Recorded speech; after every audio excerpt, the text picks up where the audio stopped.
यह वीडियो जरा गौर से सुनिएगा। पहला प्रश्न, श्री शंकराचार्य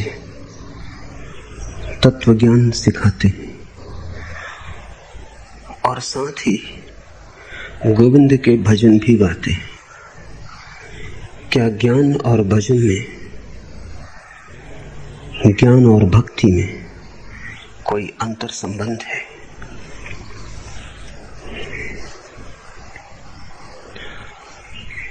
ज्ञान निषेधात्मक है,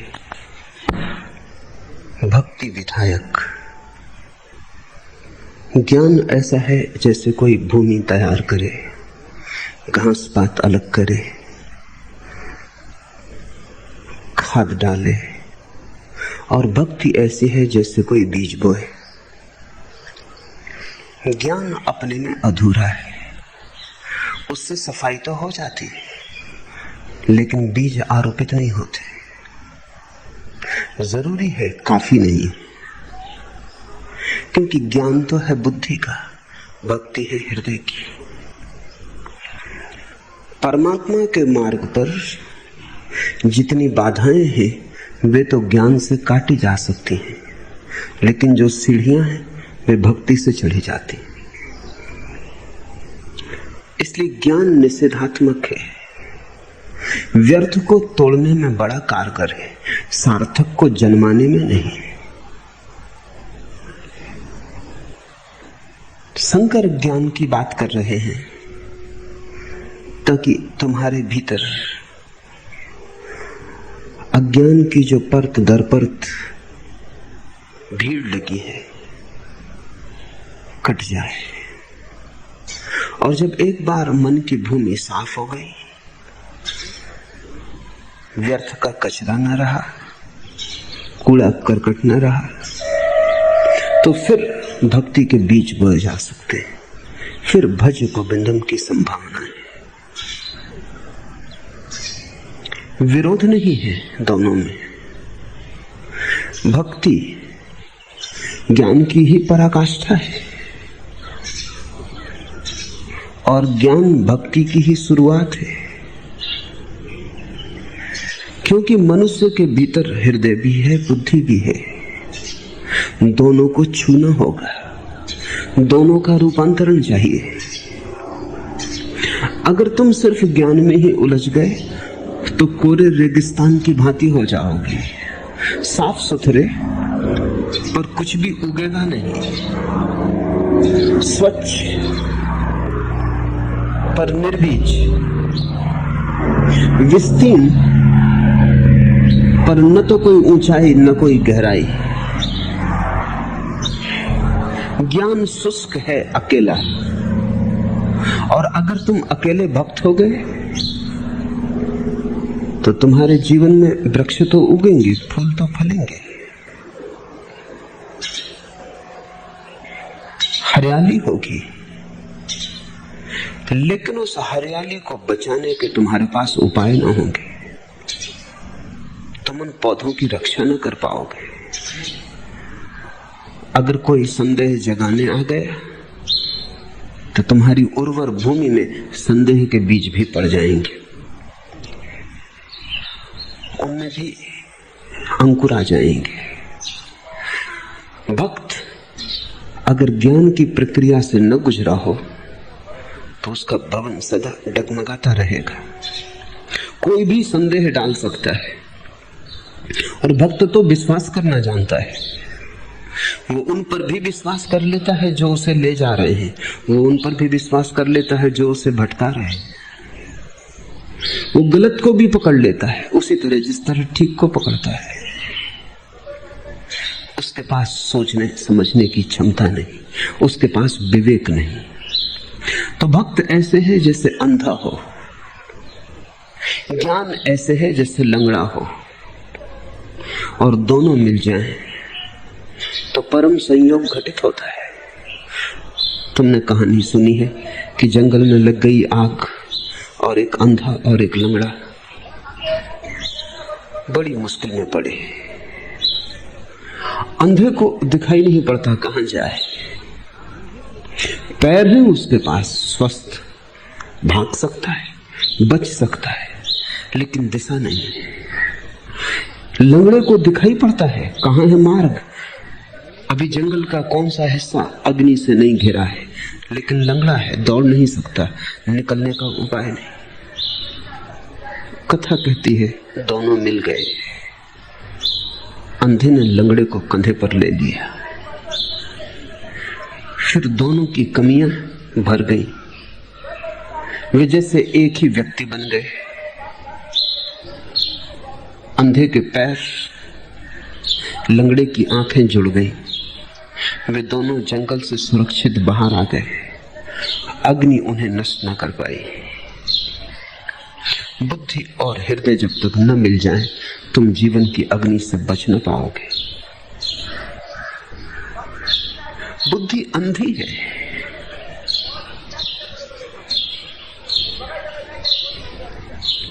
अकेले, हृदय भी पंगु है, बुद्धि भी पंगु है, जुड़कर दोनों पूर्ण हो जाते और दोनों तुम्हारे पास है, दोनों का उपयोग कर लेना है। तो ज्ञान को भक्ति का सहारा बनाओ, भक्ति को ज्ञान का सहारा बनाओ, दोनों तुम्हारे पंख बन जाएं, तुम आकाश में उड़ सकोगे। न तो एक पंख से कभी कोई पक्षी उड़ा है, न एक पैर से कोई प्राणी चला है, न एक पतवार से नाव चलती है, दोनों पतवार चाहिए, कोई विरोध नहीं।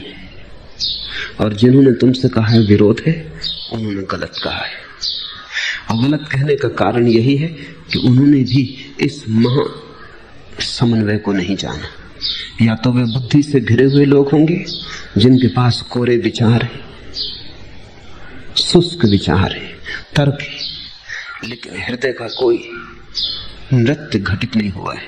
और या फिर वे हृदय के लोग होंगे, सीधे साधे हैं, नाच तो सकते हैं, समझ नहीं। तो उस घड़ी को परम सौभाग्य की घड़ी मानना जब तुम समझ पूर्वक नाच सको, उस घड़ी को परम सौभाग्य मानना जब तुम विवेक पूर्वक प्रेम कर सको।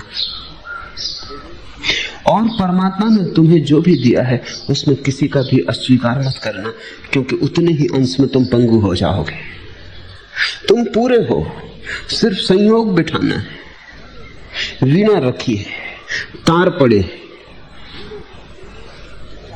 लेकिन तारों को वीणा पर जोड़ना है, तारों को कसना है, साज बिठाना है। तुम्हारे भीतर सब मौजूद है, सिर्फ संयोग मौजूद नहीं। उस संयोग का नाम ही साधना है कि तुम्हारे भीतर की वीणा और तार मिल जाएं। सूफी कहते हैं एक आदमी भूखा मर रहा था, आटा था घर में, जल भी था, चूल्हा भी था, ईंधन भी था, लेकिन उस आदमी को पता नहीं कैसे आटा गूंथे, कैसे आग जलाए, कैसे आग पर रोटी सेके। सब था, भूख भी थी, भोजन भी था, संयोग न बन सका, वो आदमी भूखा ही मर गया। ये सभी आदमियों की कथा है। तुम्हारे पास सब संयोग है और तुम भूखे हो। ऐसा कुछ भी नहीं है जो तुम्हारे पास मौजूद नहीं। परमात्मा किसी को इस तरह भेजता ही नहीं, सब साधन देके भेजता है, लेकिन साधनों को बिठाना पड़ेगा। उनका ठीक अनुपात, ठीक समन्वय, ठीक संगीत बन जाए तो तुम्हारे भीतर परमात्मा का प्रकाश हो जाएगा। न तो बुद्धि से घिरना, न हृदय से। दोनों तटों के बीच तुम्हारी चेतना बह सके, नदी की धार की भांति तुम गंगा बन जाना, फिर सागर दूर नहीं। और जिद मत करना कि एक ही किनारे के सहारे बहेंगे, अन्यथा गंगा बह ही न पाएगी। दोनों ही किनारों का सहारा चाहिए, और अंत में दोनों किनारे छूट जाएंगे। लेकिन ध्यान रखना, वो अंत सहारे से ही आएगा। परम अवस्था में, परम सिद्धावस्था में न तो भक्ति रह जाती है न ज्ञान। जब नदी सागर में गिरती है तो फिर कोई भी किनारा नहीं रह जाता, फिर तो नदी सागर हो गई। इसलिए 3 तरह के लोग संसार में हैं। एक, जिन्होंने बुद्धि को पकड़ लिया, दार्शनिक, तात्विक, वे बाल की खाल ही निकालते रहते, तर्क की सूखी रेत उनके जीवन में भर जाती, सोचते बहुत हैं, पहुंचते कहीं भी नहीं। दूसरे हार्दिक लोग हैं, गाते बहुत हैं, नाचते बहुत हैं, लेकिन सब गाना नाचना विवेक रहित है, विक्षिप्तता के करीब ज्यादा है, विमुक्ति के करीब नहीं। एक तरह का पागलपन है, एक तरह का नशा है। जिनके पास विवेक नहीं, होश नहीं, उनके लिए धर्म, हृदय एक तरह की शराब है। फिर तीसरे तरह के लोग हैं जिन्होंने दोनों का उपयोग कर लिया और उपयोग करके दोनों के पार हो गए। उस महा अतिक्रमण की आकांक्षा रखो, उस महा अतिक्रमण की अभिप्सा करो, उस तीसरे बिंदु पर पहुंच जाने का लक्ष्य रखो। सागर में गिरना है गंगा को, तट दोनों छोड़ देने, लेकिन जल्दी मत करना। सागर तक तो तट के सहारे ही पहुंचना होगा, पहुंचते ही फिर तटों का त्याग हो सकता है।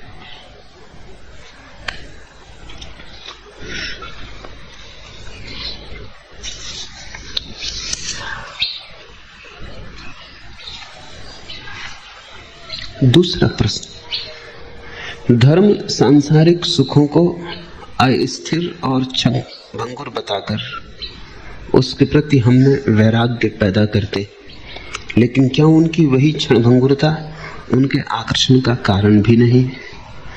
निश्चित ही ऐसा ही है, क्षण भंगुरता ही आकर्षण का कारण है। और धर्म जीवन को क्षण भंगुर बताकर वैराग्य पैदा नहीं करते। धर्म तो कहते हैं जो भी क्षण भंगुर है उसके पीछे दुख आएगा।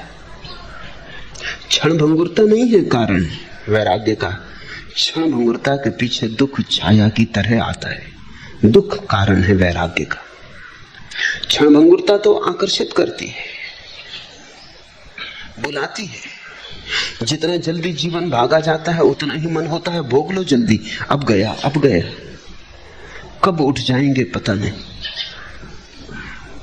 तो भोग लो, जितना ज्यादा भोग सको भोग लो, जितनी त्वरा से जी सको जी लो, एक क्षण भी खाली न जाए चूस लो, एक एक क्षण की पूरी संभावना को भोग लो।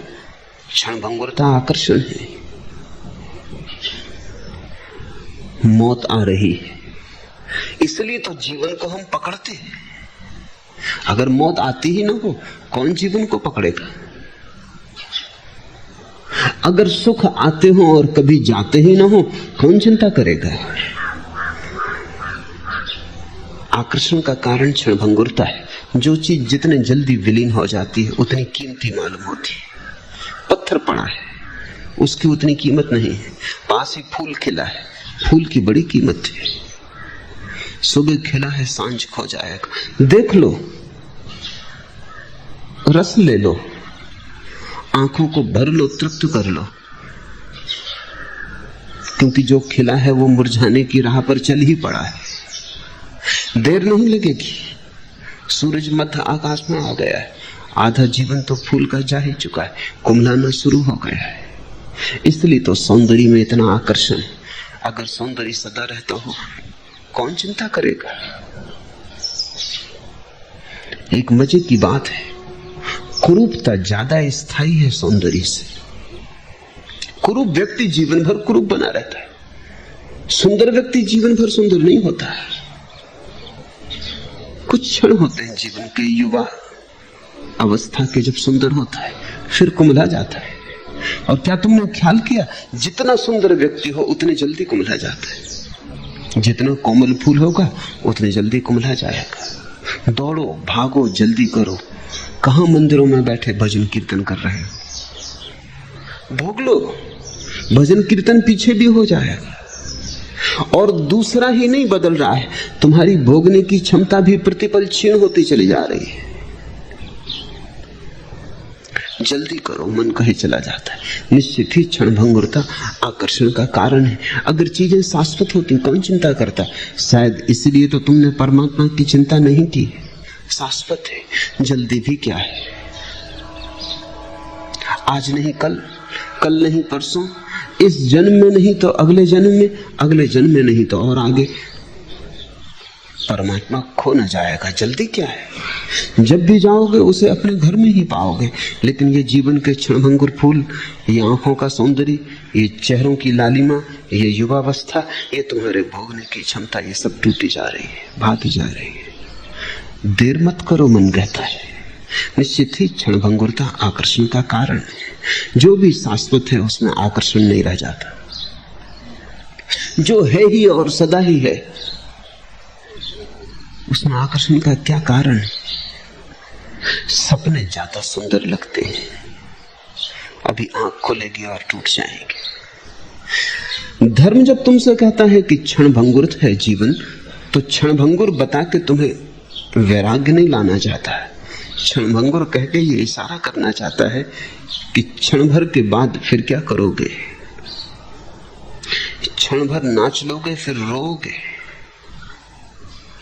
क्षणभंगुर है अगर जीवन, भोग लोगे क्षण भर, फिर पीछे पछताओगे, चुक जाओगे। व्यर्थ की दौड़ में तितलियों के पीछे जैसे बच्चे दौड़ रहे हैं, ऐसे छोटे छोटे भोगों के पीछे दौड़ते दौड़ते थकोगे, गिर जाओगे, मौत संभालेगी तुम्हें। और ये समय जो तुमने क्षणभंगुर की तलाश में गंवाया, उसमें तुमने पाया तो कुछ भी नहीं, क्योंकि पाने के पहले ही चीजें कुम्हला जाती। हाथ में आते आते ही फूल मुर्दा हो जाते। घर लाते लाते ही सुख दुख में रूपांतरित हो जाता है। वैराग्य का उद्बोधन दुख के कारण है। धर्म कहता है देखने की कोशिश करो कि जहां तुम्हें एक क्षण को सुख दिखाई पड़ता है उसके पीछे अनंत दुख भरा है, और तुम भी इसे भली भांति जानते हो। जब भी तुमने सुख पाया पीछे दुख आया है।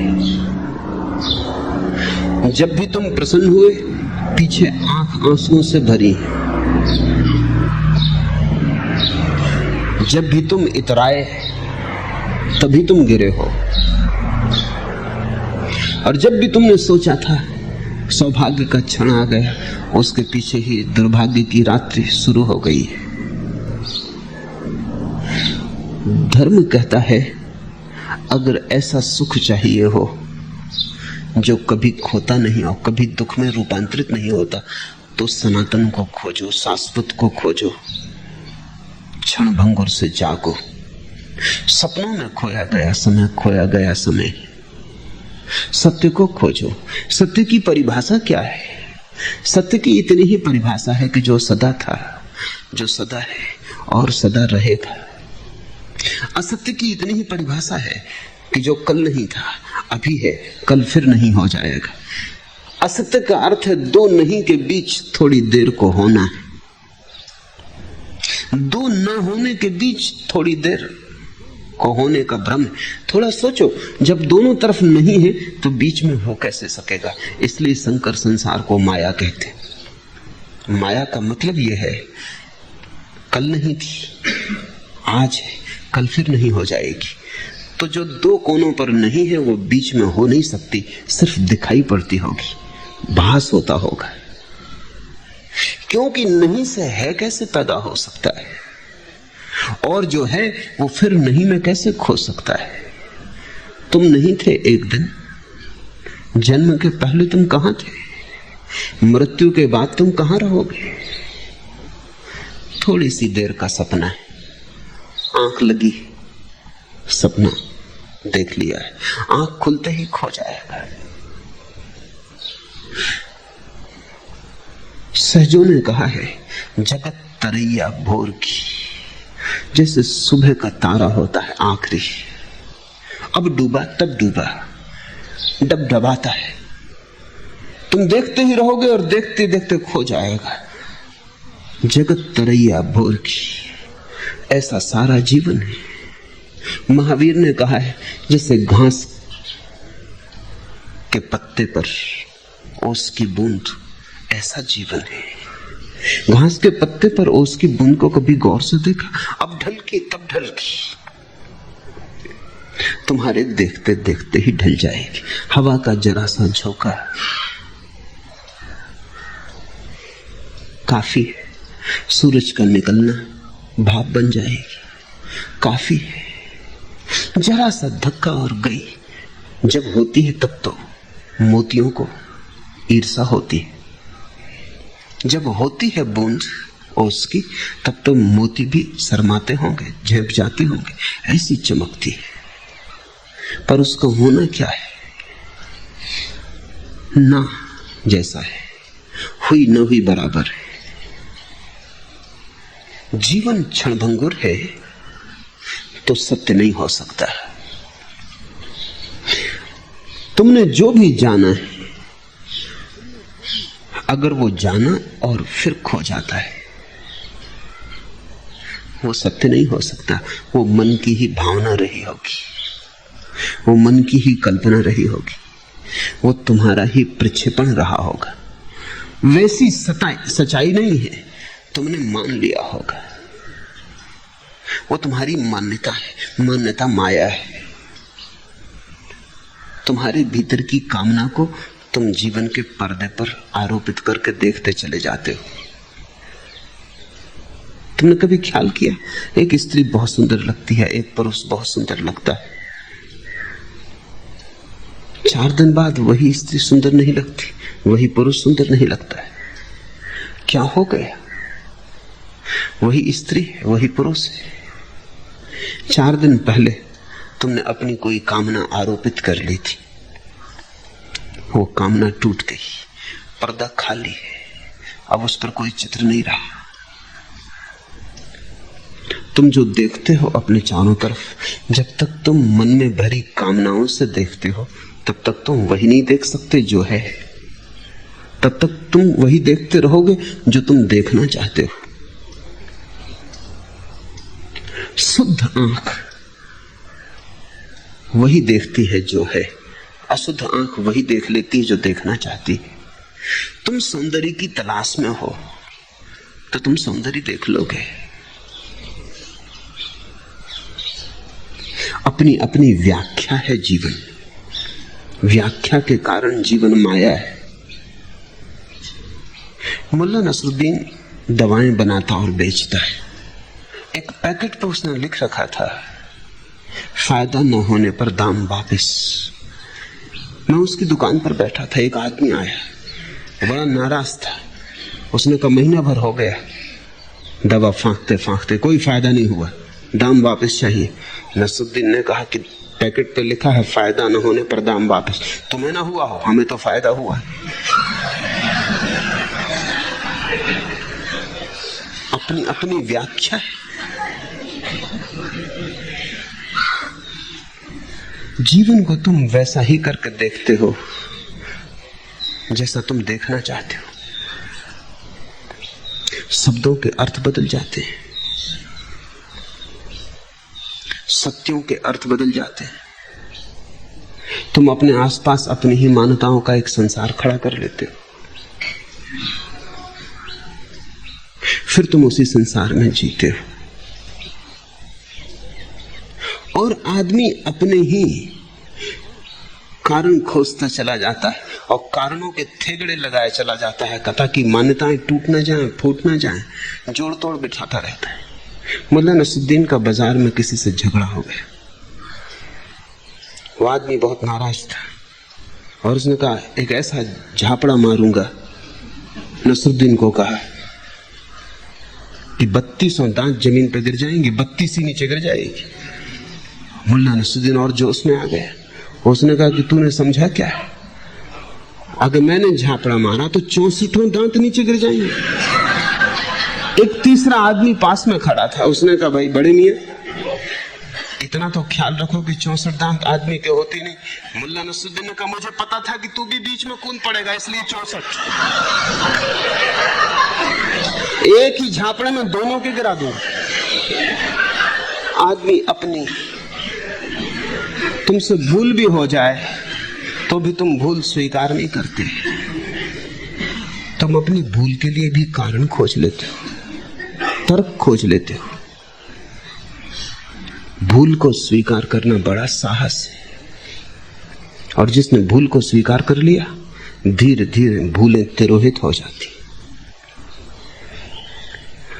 एक स्त्री के तुम प्रेम में हो, तुम बड़ा सपना बांधते हो, स्वर्ग निर्मित करते हो, बड़ी कविताएं पैदा होती, और तुम सोचते हो बस अब स्वर्ग मिल गया। 4 दिन में स्वर्ग उजड़ जाता है। तब तुम ये नहीं देखते कि मैंने कोई भूल की थी, तब तुम देखते हो ये स्त्री धोखा दे गई। तुम ये नहीं देखते कि मेरी मन की धारणा टूटी। तुम ये नहीं देखते कि मन की धारणा टूटती ही सुबह की ओस थी, भोर की तरैया थी। तुम ये नहीं देखते, तुम देखते हो ये स्त्री धोखा दे गई, ये स्त्री ही गलत थी, दूसरी स्त्री खोजेंगे। फिर दूसरी स्त्री खोजते हो, फिर वही आरोपण, फिर वही भूल, फिर वही नशा, फिर वो भी 4 दिन में टूट जाता है। तब भी तुम जागते नहीं।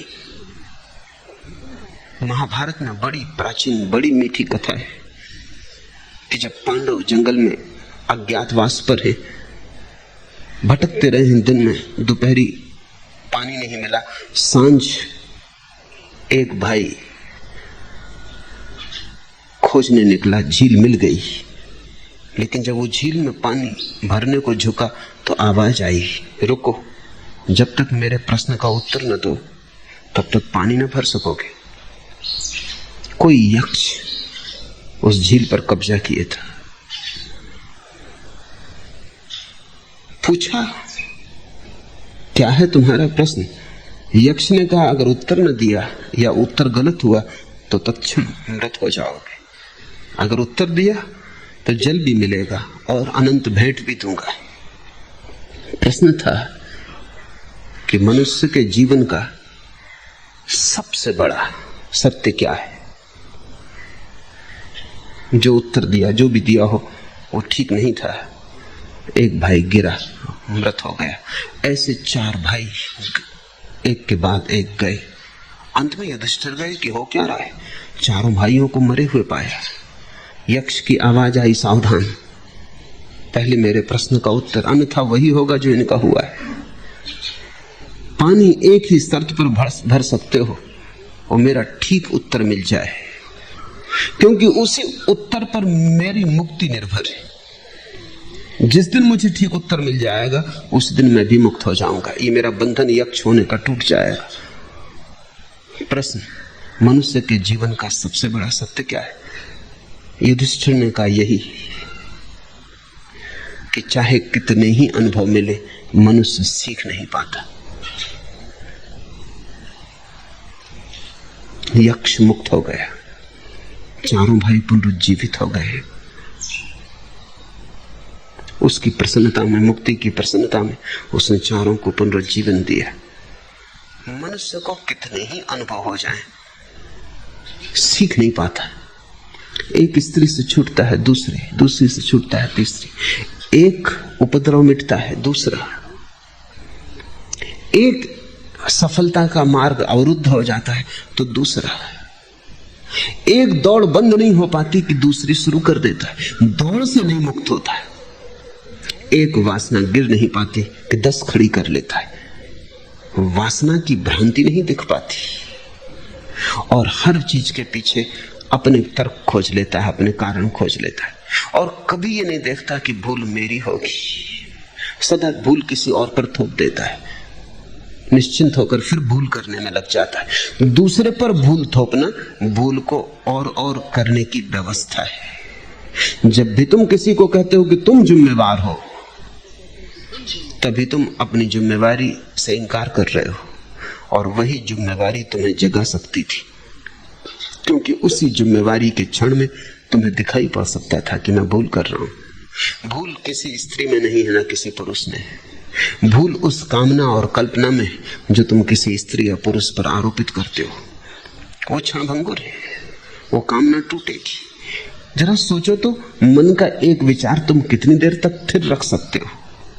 भोर की तरैया भी थोड़ी ज्यादा देर टिकती है, ओस का कण भी कभी कभी देर तक टिक जाता है, लेकिन तुम अपने मन में एक विचार को कितनी देर टिका सकते हो? क्षण भर है और गया। पकड़ो तो भी पकड़ में नहीं आता, मुट्ठी खाली रह जाती है। दौड़ो तो भी कहीं खबर नहीं मिलती कहां गया। हवा के झोंके की तरह आता है और खो जाता है। ऐसे मन के आधार पर तुम जो संसार में जीते हो, वो जीवन क्षणभंगुर है। संसार क्षणभंगुर है ऐसा मत समझ लेना, वो तो सिर्फ कहने का एक ढंग है। संसार क्षणभंगुर नहीं है। संसार तो तुम नहीं थे तब भी था, तुम नहीं रहोगे तब भी रहेगा। संसार तो शाश्वत है, लेकिन तुम जो संसार बना लेते हो अपने ही मन के आधार पर, वह क्षणभंगुर है। वस्तुतः संसार तो है ही नहीं, परमात्मा है। परमात्मा के पर्दे पर तुम जो अपनी कामना के चित्र बना लेते हो, वे संसार है। और उस संसार में दुख ही दुख है। रोज तुम्हें दुख मिलता है, फिर भी तुम कल के सुख की आशा में जिए चले जाते हो। कितनी बार तुम गिरते हो, फिर उठ के खड़े हो जाते हो। कितनी बार जीवन तुम्हें कहता है कि तुम जो खोज रहे हो वो मिलेगा नहीं, लेकिन तुम कोई ना कोई बहाना खोज लेते हो। कोई और भूल हो गई, कोई और गलती हो गई, अब की बार सब ठीक कर लेंगे, अब ऐसी भूल ना हो पाएगी। मैंने सुना है कारागृह से एक कैदी मुक्त हुआ, 13वीं बार कारागृह में बंद हुआ था। मुक्त करते क्षण में जेलर को भी दया आ गई। उसकी आधी जिंदगी ऐसे ही जेल में बीत गई। उसने कहा अब तो समझो, अब तो कुछ ऐसा करो कि जेल आना ना हो। उसने कहा कोशिश तो हर बार करते, फिर आना हो जाता है, मगर अब की बार आप ठीक कह रहे हैं, अब की बार फिर ना आऊंगा। जेलर बहुत प्रसन्न हुआ। उसने कहा कि हम प्रसन्न, लेकिन वो कैदी बोला कि आपकी प्रसन्नता लगता है आप समझे नहीं। मैं ये कह रहा हूं कि अब तक जो भूलें करके मैं पकड़ जाता था, अब ना करूंगा। चोरी ना करूंगा ये मैं नहीं कह रहा हूं, लेकिन जिन कारणों से मैं पकड़ जाता था वे कारण अब न दोहराऊंगा। और 13 बार अनुभव होते होते अब ऐसा कोई कारण नहीं बचा है जिसे मैंने समझ न लिया। चोरी तो करूंगा, लेकिन अब भूल चूक बिल्कुल ना होगी। चोरी भूल चूक नहीं है। भूल चूक तो उन भूलों में है जिनके कारण चोरी पकड़ जाती है। जेल तुम जिनको भेजते हो वे वहां से और निष्णात अपराधी होकर वापस आ जाते, क्योंकि वहां और दादा गुरु मिल जाते, और भी पुराने घाघ। उनसे काफी सोच समझ के, विचार विमर्श करके, अनुभव से सीखकर, शिक्षा लेकर, गुरु मंत्र पाके वापस लौट आते, फिर वही करते।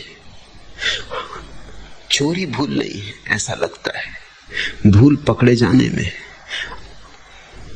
तुम भी सोचो, अगर तुम कुछ ऐसी तरकीब पा जाओ कि तुम पकड़े ना जा सको, फिर तुम चोरी करोगे या नहीं? तुम्हारा मन साफ कहेगा फिर करने में कोई बुराई ही नहीं। चोरी में थोड़ी बुराई है, पकड़े जाने में बुराई है।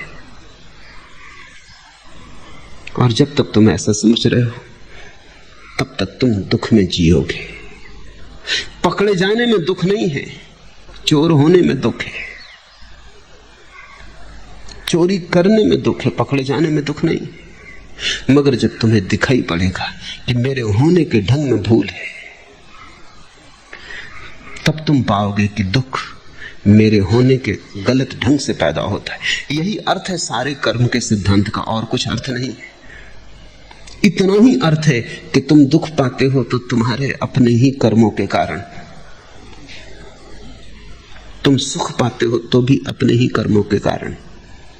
और अगर तुम आनंद पाना चाहते हो तो अकर्म की दशा चाहिए, जहां न सुख रह जाए न दुख, जहां परम शांति हो जाए,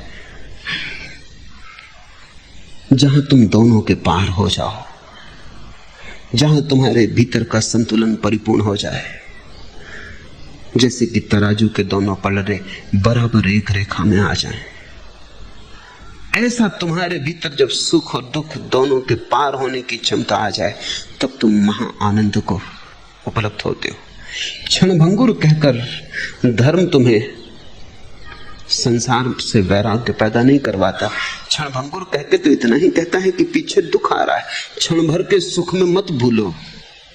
ये दुख आया, ये आया, इधर सुख प्रवेश किया कि दूसरे दरवाजे से दुख प्रवेश कर ही गया है, देर अबेर दुख से मिलन हो जाएगा। क्षणभंगुर का तो आकर्षण है, दुख का आकर्षण तो नहीं। अगर तुम्हें दुख दिखाई पड़ने लगे हर सुख के पीछे, तो एक क्रांति घटित होगी। तुम दुख से ही मुक्त ना होना चाहोगे, तुम सुख से भी मुक्त होना चाहोगे। यदि हर सुख के पीछे दुख अनिवार्यता आता ही है, तो फिर दुख से क्या छूटना है, सुख से छूटना है। इतना ही फर्क है सन्यासी में और ग्रस्त में। ग्रस्त दुख से छूटना चाहता है और सुख को पकड़ना चाहता है। सन्यासी समझ लिया कि हर सुख के पीछे दुख है, वो अब दुख से ही नहीं छूटना चाहता, सुख से भी छूटना चाहता है। और जो दोनों से छूटना चाहता है वो छूट सकता है, जो एक से छूटना चाहता है वो नहीं छूट सकता। ये तो ऐसे ही जैसे कि तुम्हारे हाथ में एक सिक्का है और तुम उसके एक पहलू से छूटना चाहते हो और दूसरे पहलू को बचाना चाहते हो। तुम जो बचाओगे उसमें पूरा सिक्का बच जाएगा, या तो पूरा बचेगा या पूरा छोड़ना पड़ेगा। या तो सुख दुख दोनों जाएंगे या सुख दुख दोनों रहेंगे। ऐसी स्पष्टता जब तुम्हारे जीवन में फलित हो जाएगी तो वैराग्य, तो संन्यास।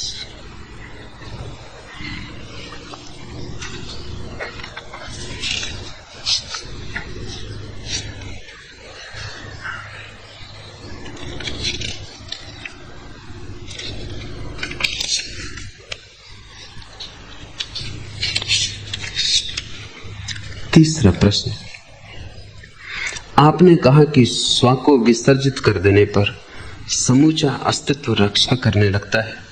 फिर उस फकीर की अंग्रेज सिपाहियों के द्वारा हत्या क्यों कर दी गई जो सर्वत्र निराकार परमात्मा के दर्शन करता था? हत्या तुम्हें दिखाई पड़ती है, उसे दिखाई नहीं पड़ी थी, और तुम्हें दिखाई पड़ती है क्योंकि तुम भ्रांत हो।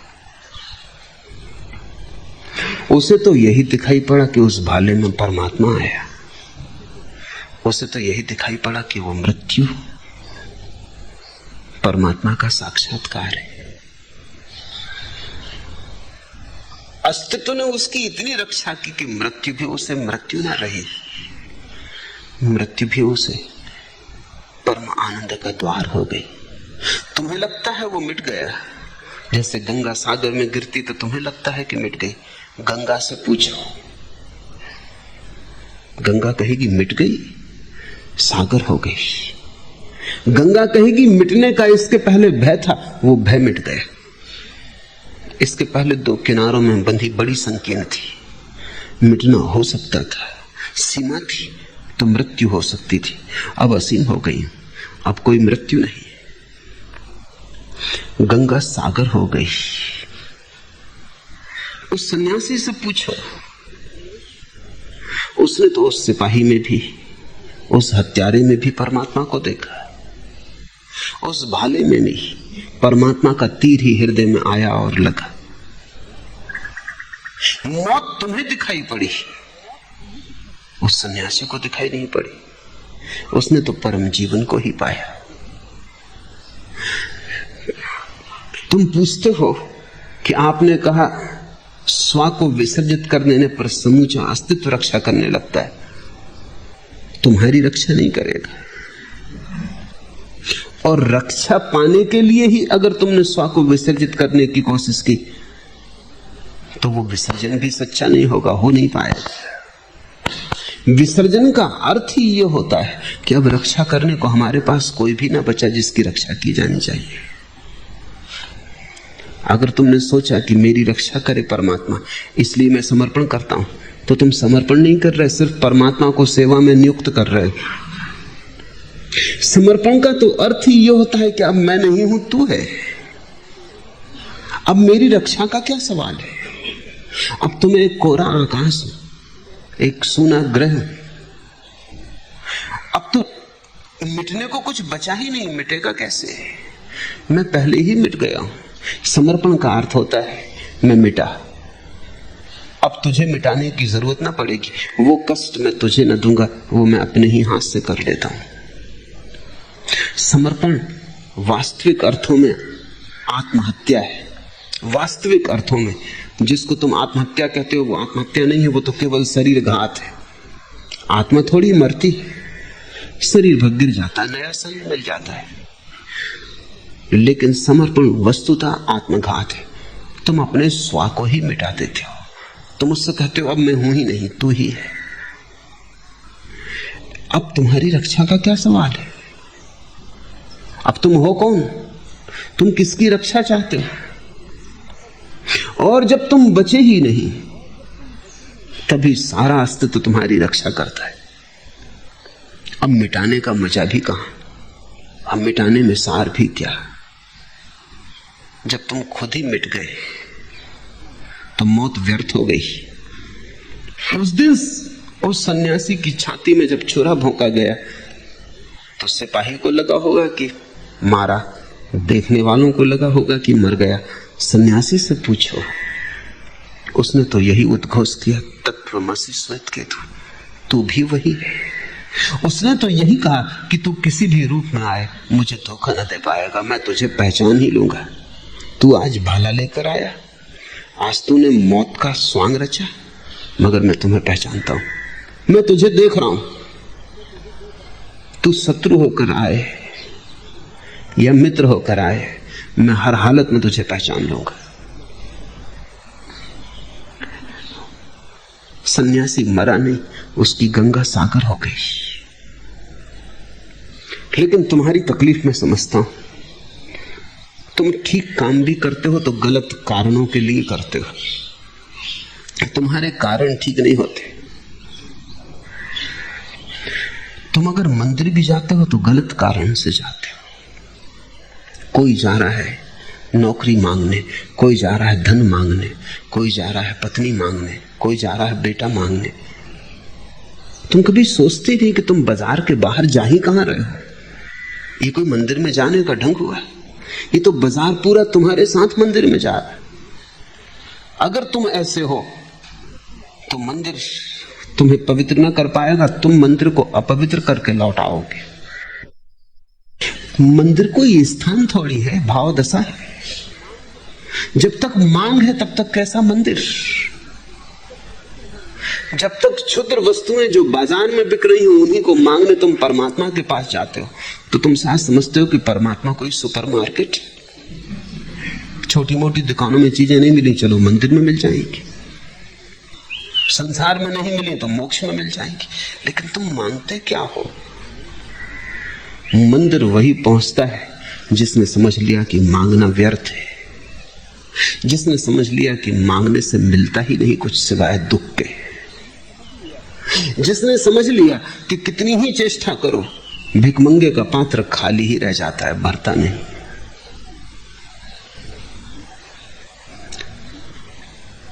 मंदिर वही पहुंचता है जो धन्यवाद देने जाता है, मांगने नहीं।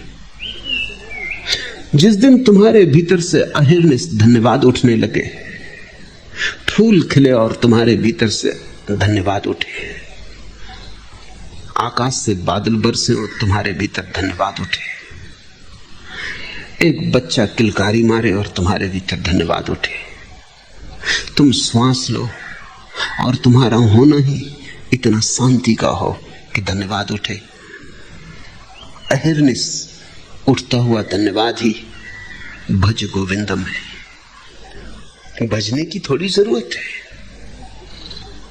भज के थोड़ी कोई भज पाया है। अहिर्निश भाव की बात है। जितना दिया है परमात्मा ने वो तुम्हारी पात्रता से ज्यादा है। जिस दिन तुम ऐसा समझोगे उस दिन मांगने जाओगे कि धन्यवाद देने जाओगे। जो तुम्हें मिला है उसमें तुमने क्या अर्जित किया है? सब बरसा है प्रसाद की भांति, सब उसने बांटा है अपने अतिरिक्त से। उसके पास है इसलिए दिया है, तुम्हारी पात्रता थी इसलिए नहीं। मुझसे लोग पूछते हैं कि परमात्मा ने संसार क्यों बनाया।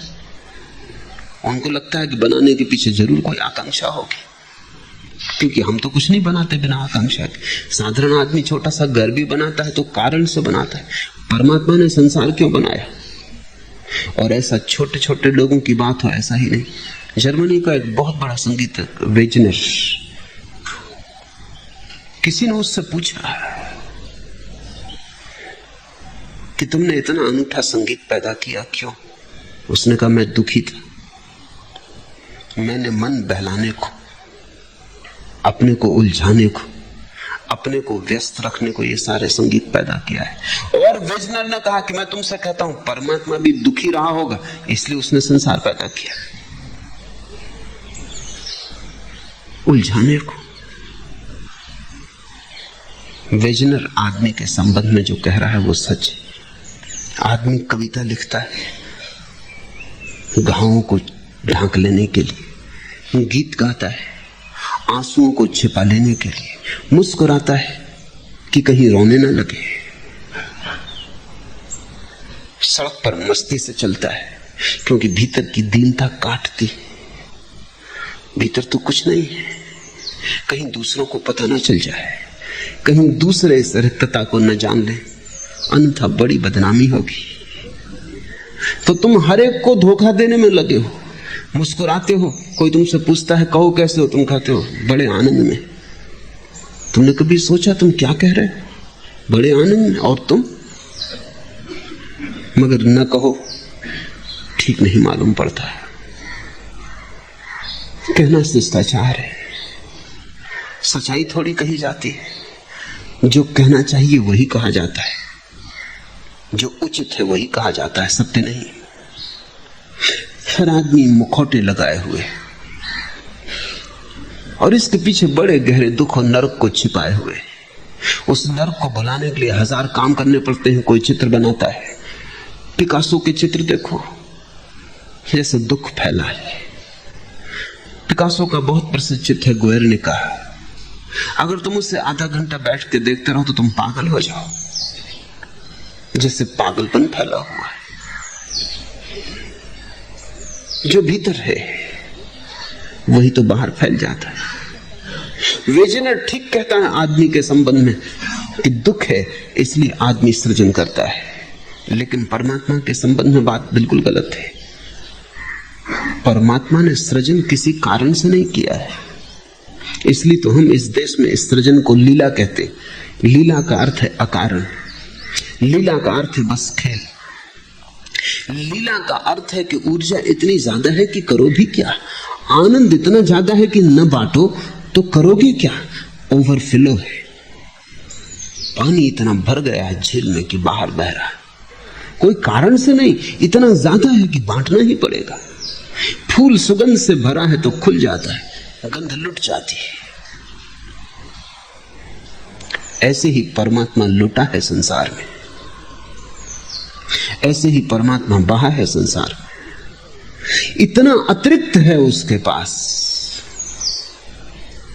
कि और कोई उपाय नहीं है। सृजन आनंद है, दुख नहीं। लेकिन तुम धन्यवाद देने तक में कंजूस हो। तुम में वो इतना बहा है, तुम्हें उसने ऐसे ऐसे अनूठे संभावनाओं के द्वार दिए, तुम्हें आंख दी है कि तुम रूप देख सको, तुम्हें कान दिए हैं कि तुम संगीत सुन सको, तुम्हें हाथ दिए हैं कि तुम जीवन का स्पर्श कर सको, तुम्हें बुद्धि दी है कि तुम समझ सको, तुम्हें हृदय दिया है कि तुम हर्षोन्मत्त हो सको, तुम्हें जीवन दिया है ताकि तुम्हारा जीवन एक महोत्सव बन सके। लेकिन तुम धन्यवाद देने में भी कंजूस हो। तुम मंदिर में जाके इतना भी नहीं कह सकते कि तूने इतना दिया है, और बिना कारण न देता तो हम शिकायत भी तो नहीं कर सकते थे, न बनाता तो हम किस अदालत में जाते कि हमें बनाया क्यों नहीं गया। तूने जो दिया है वो बहुत है, हमारी पात्रता कुछ भी नहीं। प्रार्थना का अर्थ यही है, भज गोविंदम का अर्थ यही है कि तुम अपने आनंद से भज रहे हो। तुम कह रहे हो तूने इतना दिया कि हम तुझे धन्यवाद भी ना दे सके, तो बड़ी अशिष्टता होगी। लेकिन तुम जब भी मंदिर जाते हो तुम शिकायत करने जाते हो कि लड़का बीमार है, अभी तक ठीक क्यों नहीं हुआ, कि नौकरी नहीं लग रही है लड़के की, और हम तेरी भक्ति करते रहे इतने दिन तक, सब बेकार गई। तू बहरा है, सुनता नहीं। तुम जब भी जाते हो मंदिर शिकायत लेके जाते हो, और जो शिकायत लेके गया वो कभी मंदिर नहीं पहुंचा। मांग लेकर गया वो मंदिर के बाहर ही रहा। मांग के साथ भीतर जाने का उपाय ही नहीं। भीतर तो केवल वे ही गए जो धन्यवाद देने गए।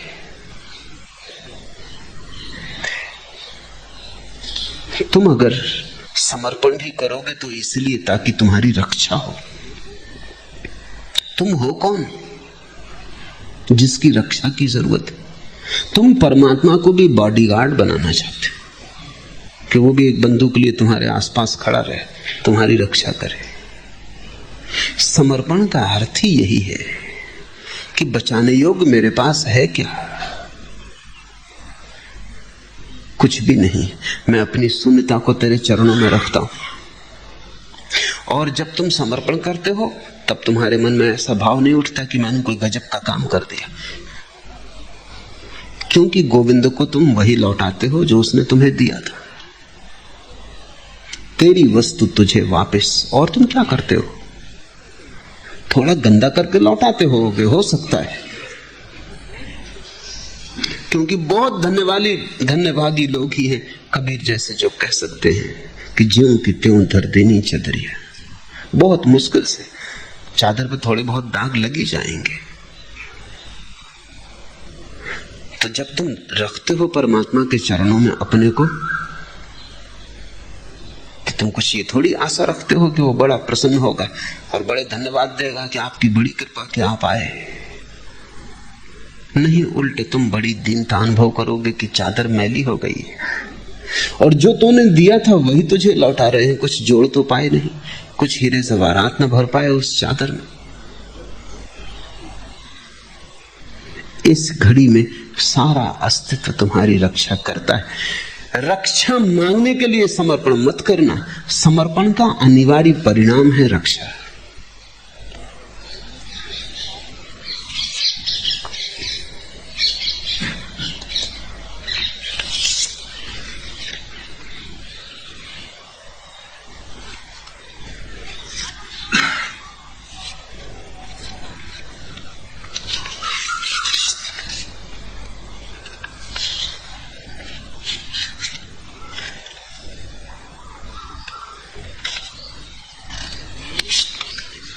चौथा प्रश्न, मेरे भीतर शून्यता इतनी सघन हो गई है कि अपनी ही दृष्टि में धूल से भी तुच्छ मालूम होता हूं, और जब कोई योग्यता न रही तो भरोसा नहीं आता कि रिक्त सिंहासन पर भगवान आकर विराजेंगे।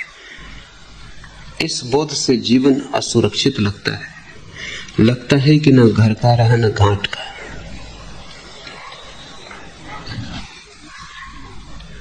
मेरे भीतर शून्यता इतनी सघन हो गई है कि अपनी ही दृष्टि में धूल से भी तुच्छ मालूम होता हूं। अगर शून्यता सघन हो जाएगी तो मेरे होने का भाव ही विसर्जित हो जाए। फिर तुम ऐसा ना कह सकोगे कि मेरे भीतर शून्यता सघन हो गई है। तुम इतना ही कहोगे कि शून्यता हो गई है। मेरे भीतर तुम न कह सकोगे, क्योंकि जब तक तुम हो तब तक शून्यता नहीं हो सकती। तो तुम ही तो भरे हुए हो स्वयं को। और तुम कहते हो कि अपनी ही दृष्टि में धूल से भी तुच्छ मालूम होता हूं। किसने तुम्हें कहा कि धूल तुच्छ?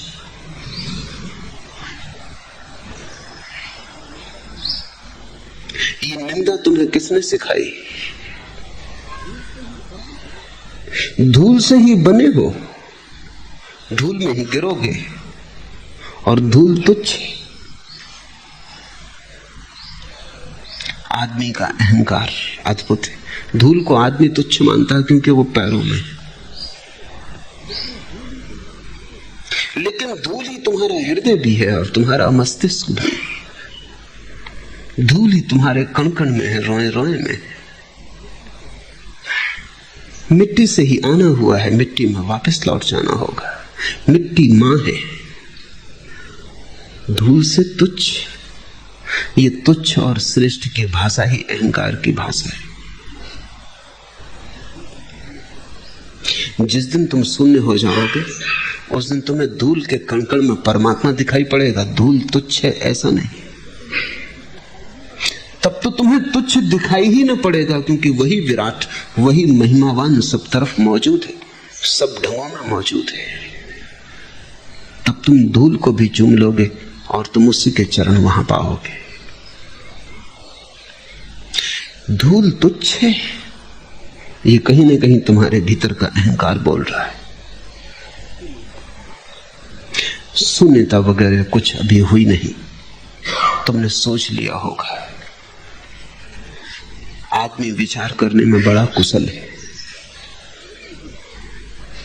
शून्य ही हो जाए तो फिर कुछ बचता ही नहीं करने को। और तुम पूछते हो, और जब कोई योग्यता ही ना रही, योग्यता हो भी क्या सकती है? परमात्मा को पाने में योग्यता का कोई सवाल ही नहीं। अगर परमात्मा भी योग्यता से मिलता हो तो वो भी कोई सरकारी नौकरी हो गई। तो कबीर को ना मिलता, वे पढ़े लिखे एक सर्टिफिकेट भी नहीं बता सकते। तो मोहम्मद को ना मिलता, लिखना पढ़ना भी मोहम्मद को नहीं आता। जब पहली दफा परमात्मा की गूंज मोहम्मद ने सुनी तो वो घबरा गए, वो कपने लगे, बुखार आ गया, क्योंकि मोहम्मद ने कहा कि मैं और मेरे ऊपर परमात्मा की वर्षा असंभव। कितने योग्य लोग पड़े हैं दुनिया में, मुझको चुना है, ये हो ही नहीं सकता। कोई भ्रांति हो गई मेरी। आवाज गूंजी, पढ़। मोहम्मद ने कहा, ये भी क्या पागलपन की बात, मैं पढ़ा लिखा ही नहीं। घर आ गए, कंबल ओढ़ के सो रहे। पत्नी ने पूछा, क्या हुआ? सुबह भले चंगे गए थे। कहा कि मुझे कोई भ्रांति हो गई कि परमात्मा की आवाज गूंजी। नहीं, ये हो नहीं सकता, मेरी कोई योग्यता नहीं। यही योग्यता थी। जब तक तुम समझते हो तुम्हारी कोई योग्यता है, तब तक अयोग्य, तब तक बाधा है, तब तक अहंकार खड़ा है। योग्यता यानी अहंकार। तुम परमात्मा के मंदिर के सामने खड़े हो, न कि किसी एम्प्लॉयमेंट एक्सचेंज के आगे। सर्टिफिकेट वगैरह काम नहीं आएंगे। वस्तुतः जितने सर्टिफिकेट लेके जाओगे, भीतर प्रवेश मुश्किल हो जाएगा। वहां तो सिर्फ अयोग्य ही प्रवेश करते। मेरी बात को ठीक से समझ लेना, क्योंकि तुम इतनी भ्रांति में हो कि तुम अयोग्यता को भी योग्यता बना सकते हो। तुम कहोगे तो मैं अयोग्य हूं, अभी तक परमात्मा नहीं मिला। तुम अयोग्यता को भी योग्यता बना सकते हो। नहीं, योग्यता को इनकार करने का अर्थ है परमात्मा का दावा नहीं किया जा सकता है कि तू क्यों नहीं मिला अब तक। दावेदारी में अहंकार है। नहीं मिला तो तुम जानोगे कि मिलने का कोई कारण भी नहीं है कि मुझे मिले। मिलेगा तो तुम नाचोगे अहोभाव से कि अकारण मिला, प्रसाद रूप मिला।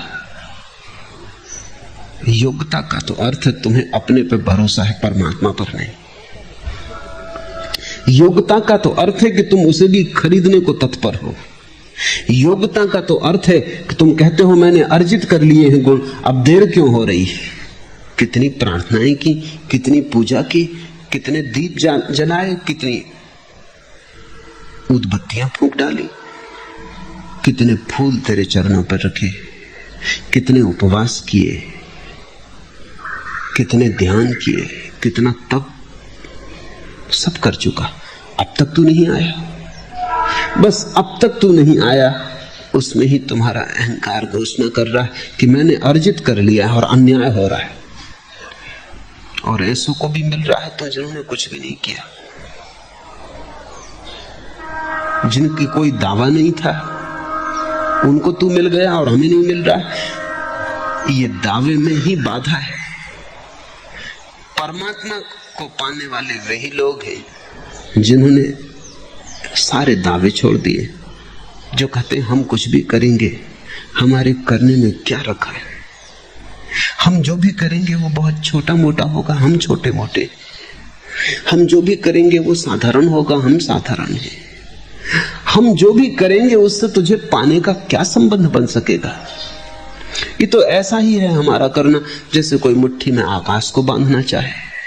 छोटी मुट्ठी, विराट आकाश, बात ही फिजूल है।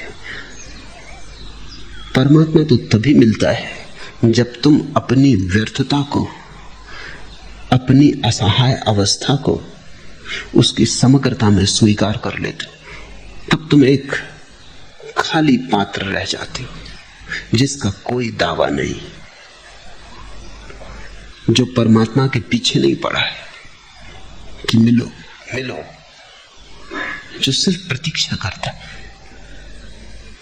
क्योंकि ये कहना भी कि तुम मिल, बड़ा अहंकार है। तुम पूछते हो और जब कोई योग्यता न रही तो भरोसा नहीं आता। अगर योग्यता न रही हो तो भरोसा तत्क्षण आ जाएगा। अभी भी थोड़ी योग्यता बाकी है। असल में ये जिसको तुम सोच रहे हो कि शून्यता सघन हो गई, इसको तुमने योग्यता समझ लिया है। कि अब मैं धूल से भी तुच्छ हो गया, इसको तुमने योग्यता समझ लिया है। अब तुम बस राह देख रहे हो कि मिल जा, अन्यथा अन्याय हो रहा है। इतना मैं कर चुका और अभी तक तो नहीं आया। जागती हो रही है। ध्यान रखना, परमात्मा उतरता है केवल तुम्हारी शून्यता में, और यही प्रतीक है, लक्षण। जब तुम परिपूर्ण शून्य हो जाओगे तो क्षण भर की देर नहीं होती। शून्य हुए यहां और परमात्मा उतरा, ये दोनों युगपत घटती हैं घटनाएं। इसलिए जैसे तुमने शून्यता समझा है वो मन का ही ख्याल होगा। मन के ख्यालों से जरा सावधान रहना। मन बड़ा चालाक है, बड़ा कुशल है, बड़ा हिसाबी किताबी है। वो जो भी करता है बड़े गणित से करता है, खाता बही रखता है धर्म का भी। इस मन से थोड़े सावधान रहना। यही मन तुमसे कहता है कि लगता है ना घर के रहे ना गांठ के। जरूरत भी क्या है कि घर के रहो कि गांठ के, बीच में कौन सी बुराई है?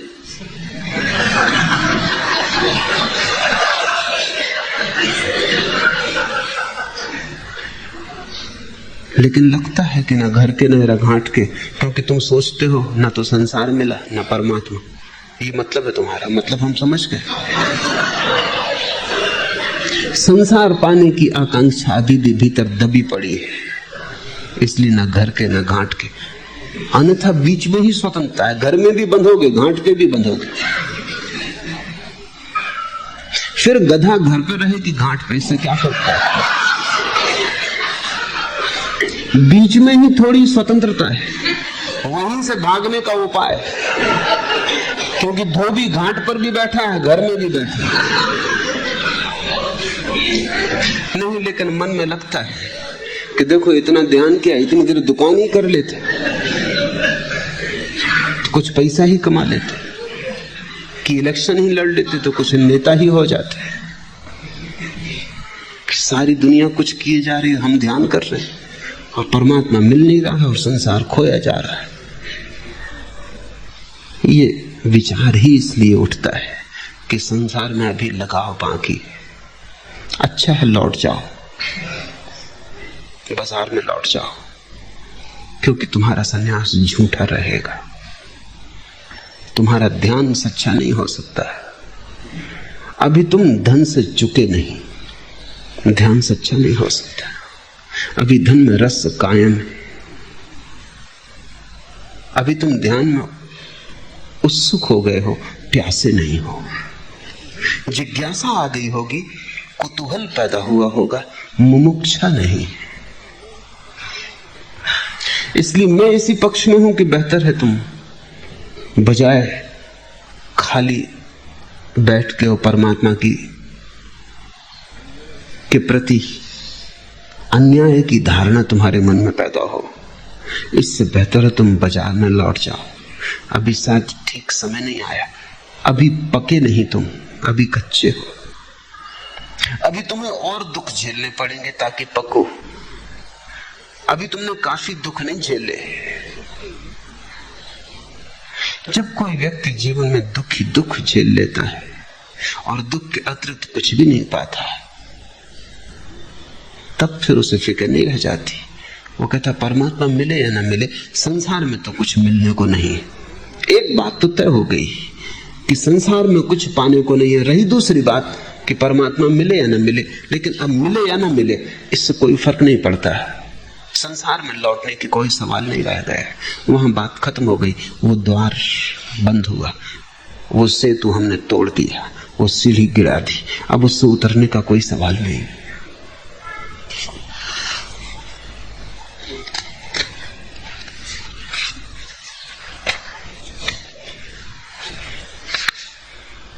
पांचवा प्रश्न,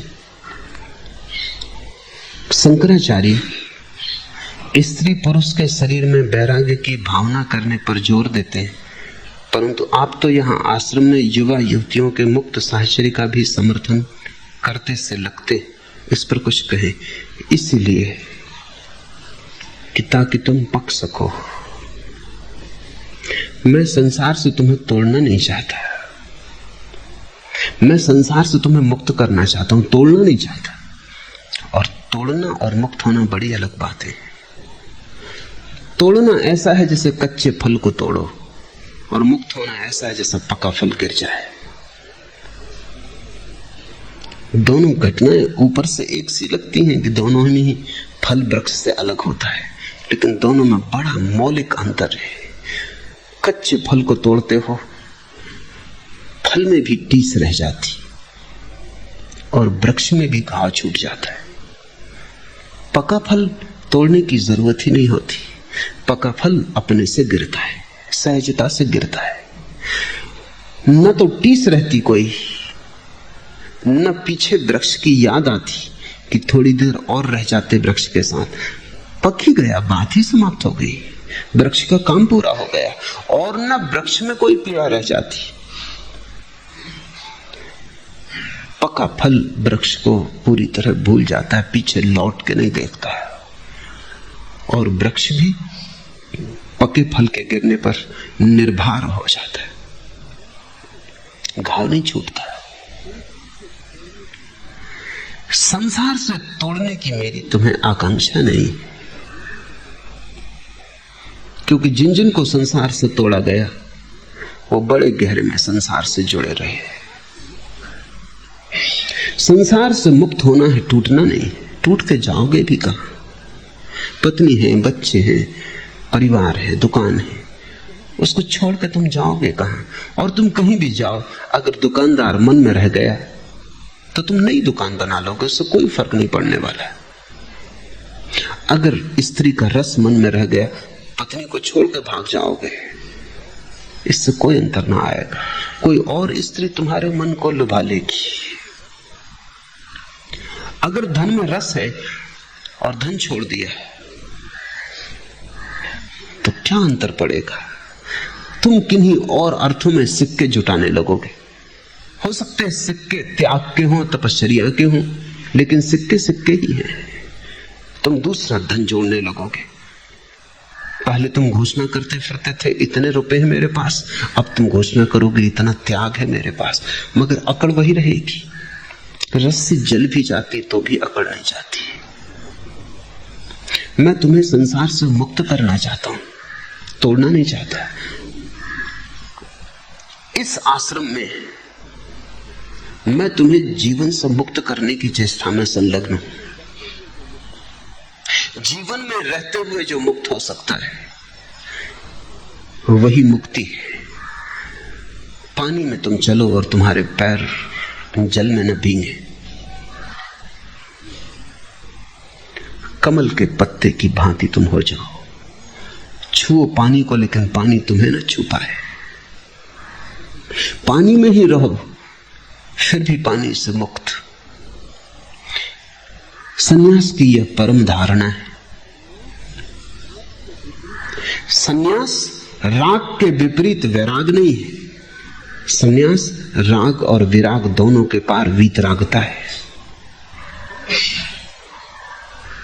शंकर तुमसे जिस संन्यास की बात कर रहे हैं वो वैराग्य है। मैं तुमसे जिस संन्यास की बात कर रहा हूं वो वीतरागता है। शंकर का संन्यास तुम्हें बहुत दूर न ले जाएगा।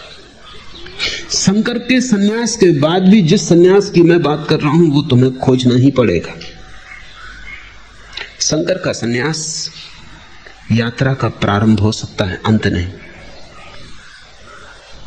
मैं तुमसे जो कह रहा हूं वो अंत है।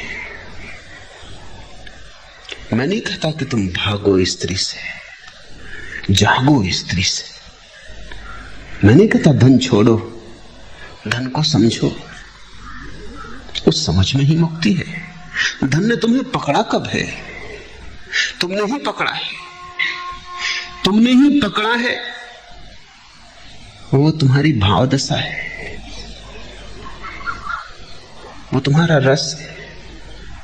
उस रस से मुक्त होने का एक ही उपाय है कि जीवन का अनुभव तुम्हें बता दे कि वो रस संभव नहीं है, व्यर्थ है। अगर जीवन के अनुभव से ये पता न चला तो तुम सोचते रहोगे मन में कि सब व्यर्थ है, संसार में क्या रखा है। लेकिन तुम जानते रहोगे मन के किसी कोने में कि कौन जाने कुछ रखा ही हो।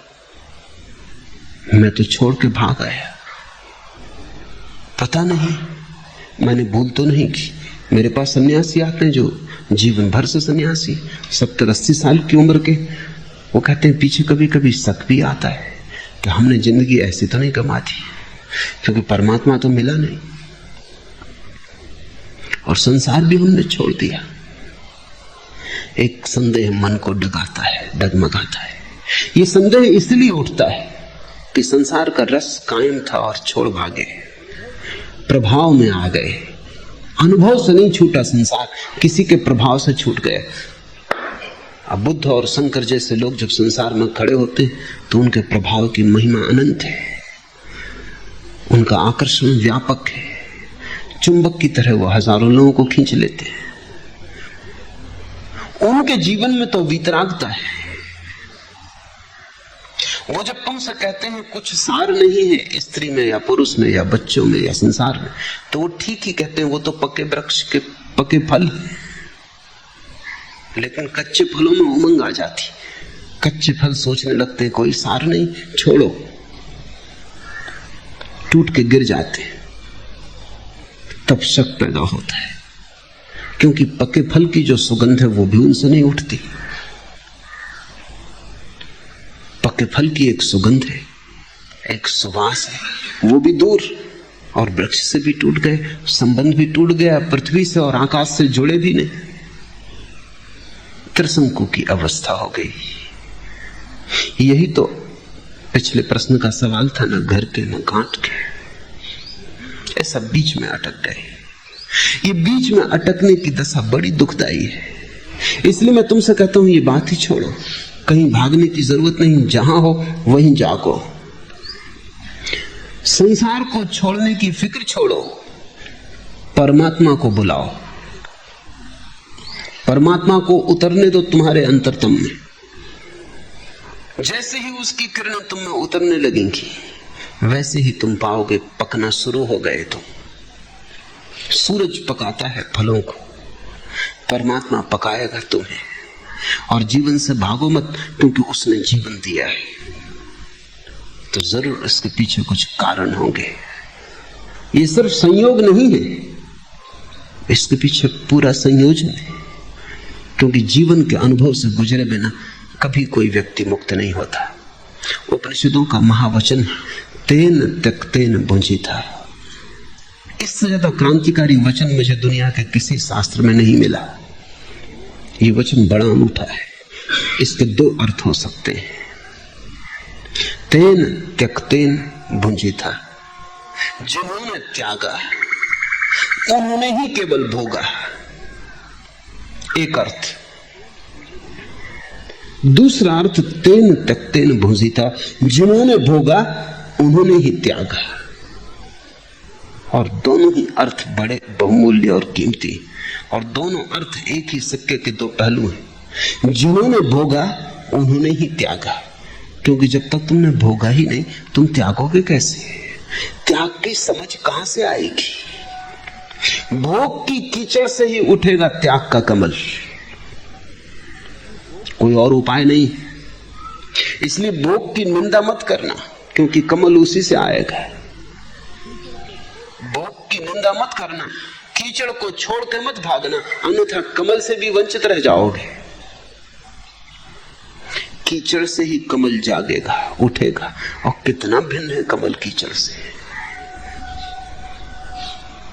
तुम्हारे बीच ही परमात्मा उठेगा, उसका कमल खिलेगा। कितना भिन्न है परमात्मा तुमसे। पत्नी, बच्चे, दुकान, बाजार, इसी के बीच में किसी दिन उसकी अमृत धारा उतर आती। तुम अपने को बस उसकी अमृत धारा के लिए शून्य करो। छोड़ने की फिक्र छोड़ो, पाने की चेष्टा करो। छोड़ने पर जोर मत दो, पाने पर जोर दो। जब तुम्हारे हाथ में हीरे जवाहरात उतरने लगेंगे, कंकड़ पत्थर तुम खुद ही फेंक दोगे। कंकड़ पत्थर फेंक देने से हीरे जवाहरात उतर आएंगे ये पक्का नहीं, लेकिन हीरे जवाहरात उतरने पर कौन पागल कंकड़ पत्थर लिए फिरता है? अपने आप छूट जाते, और उस छूटने का सौंदर्य ही अलग है, उसका संगीत ही अलग है। क्यों? क्योंकि जब तुम ऐसे छोड़ देते हो कि तुम्हें पता ही नहीं चलता, तो छूटने की कोई रेखा भी तुम्हारे भीतर नहीं रह जाती। त्याग का कोई दावा भी पैदा नहीं होता। तुम रोज सुबह कचरा झाड़ते हो, घर का और बाहर फेंक देते हो। क्या तुम जाते हो कि जाके अखबार वालों को खबर करें कि आज इतने कचरे का त्याग कर दिया? कचरे का कोई त्याग करता है? तुम जाओगे तो लोग हंसेंगे, वो कहेंगे पागल हो गए। अगर कचरा ही था तो त्याग का क्या सवाल? और अगर कचरा न था तो तुम पागल हो, त्यागा ही क्यों? जब तुम त्याग की घोषणा करते हो तब तुम ये कह रहे हो कि था तो धन, किसी के प्रभाव में आके त्याग दिया। अभी तुम राजी ना हुए थे, पक्के नहीं थे, अभी तुम कच्चे थे, जल्दबाजी कर ली। इस जल्दबाजी से कभी कोई व्यक्ति रूपांतरित नहीं होता। मैं तुम्हें किसी जल्दबाजी में लगाना नहीं चाहता। अगर स्त्री में रस है तो अनुभव से गुजर ही जाओ। तेन त्यक्तेन भुंजीता, तुम भोग लोगे, उसी भोग से त्याग का जन्म होगा। जब तुम भोग भोग कर देखोगे कि कुछ भी नहीं मिलता, जब तुम भोग भोग कर देखोगे दुख ही हाथ आता है, जब तुम भोग भोग कर देखोगे कि सिर्फ राख से भर जाता है जीवन, कहीं कोई फूल नहीं खिलते, तब तुम्हारे भोग ने तुम्हें कुंजी दे दी त्याग की। भोग दुश्मन नहीं है, भोग तुम्हारा मित्र है। जाग कर भोगो, बस इतनी मेरी शर्त है। होश पूर्वक भोगो, इतनी मेरी शर्त है। ऐसा ना हो कि अनुभव भी गुजरता जाए और सीख भी पैदा ना हो, बस सीख दे जाए अनुभव करने योग्य। नर्क से भी गुजरना उपयोगी है अगर तुम जागे हुए गुजर जाओ, क्योंकि उसी जागने में स्वर्ग का रास्ता मिलेगा। इसलिए मैं तुम्हें जीवन के किसी तल से तोड़ना नहीं चाहता। तुम जहां हो वहीं रहो, वहीं तुम्हारे हृदय में नए होश का बीजारोपण करो। इसलिए मेरा त्याग पर जोर नहीं है, ध्यान पर जोर है। संसार के विरोध में मैं कुछ भी नहीं कहता, परमात्मा के पक्ष में बहुत कुछ कहता हूं। शंकराचार्य का जोर संसार के विरोध में जाता है। पुराने सन्यास की वही धारणा थी कि लोगों को संसार से छुड़ाओ ताकि वे परमात्मा को पा सके। मेरी धारणा यह है कि लोगों को परमात्मा के निकट लाओ ताकि संसार उनसे छूट सके।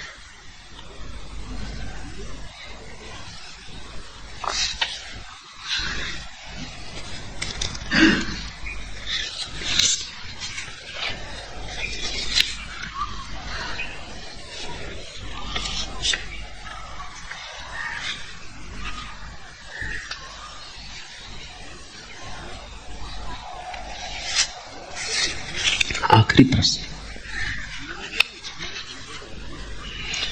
मेरा मन घोर संदेहवादी है, इसलिए प्रयास के बाद भी ध्यान कहीं टिकता नहीं। जन्म से अभी तक सिर्फ पदार्थ ही जाना है और आप कहते हैं कि सब परमात्मा, तो क्या विश्वास कर लो? क्या वह ईमानदारी होगी? समझिए, मेरा मन घोर संदेहवादी है। संदेहवादी होगा, घोर संदेहवादी नहीं, क्योंकि घोर संदेहवादी को संदेह पर भी संदेह हो जाता है। वो संदेह अभी तुम्हें नहीं हुआ। संदेह अभी तुम्हारा लंगड़ा है, नपुंसक है। अभी तुमने संदेह किया है, लेकिन संदेह की पराकाष्ठा नहीं। संदेह की पराकाष्ठा ही आस्था है। क्योंकि जब संदेह करते करते सब चीजों पर संदेह हो जाता है, तो आखिरी संदेह संदेह पर होता है कि मैं ये जो संदेह कर रहा हूं इससे कुछ मिलेगा, संदेह से कुछ पाऊंगा, संदेह से कभी किसी ने कुछ पाया है। जब तुम संदेह पर भी संदेह कर लेते हो तब घोर संदेह, लेकिन उस दिन संदेह संदेह को काट देता है और एक कुंवारी आस्था का जन्म होता है। तो तुम संदेहवादी हो लेकिन लंगड़े, पूरी यात्रा नहीं की। लंगड़े तुम होगे ही नहीं तो मेरे पास किस लिए आए? संदेह करना था तो सारी दुनिया पड़ी है, उसके लिए यहां मेरे पास आने की कोई जरूरत नहीं। संदेह तुमने पूरा नहीं किया और तुम थक गए हो और तुम आस्था करना चाहते हो, इसलिए मेरे पास आए हो। जल्दी आ गए, थोड़ा और रुकना था, थोड़ा और संदेह करो और ध्यान रखो,